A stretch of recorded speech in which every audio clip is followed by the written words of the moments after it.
in the land of grills. Oh man, I'll tell you what.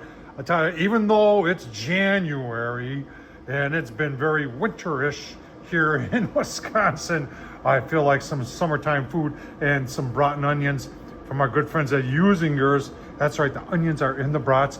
We're gonna cook these in beer, give them a little sear on the Z Grills 1050 2B SmokeBeast.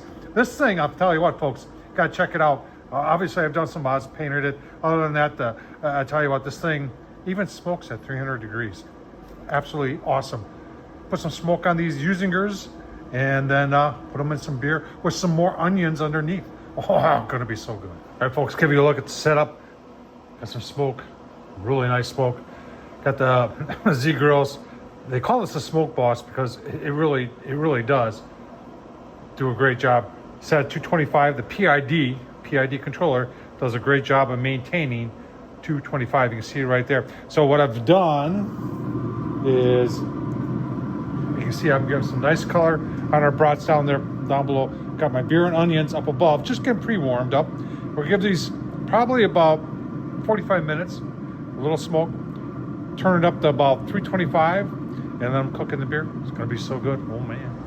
All right, final look. Oh man, look at the steam coming off the beer and the onions and the brats, and give it a look-see once they are plated up.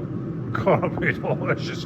I wish you were here from the smell, because the onion smell is just, oh my goodness. All right, so there we are. A little bit of the secret steam sauce. Just a cheap hot dog bun, because it's really all about the brat and the onions. Oh, wow. Did you hear the casing snap when I bit into it? That's awesome. Onion, the brats on the outside, secret steam sauce, folks. This is good eating. Check it out. Tom Horsman on YouTube. Thumbs up, leave a comment, and as always, thanks for watching.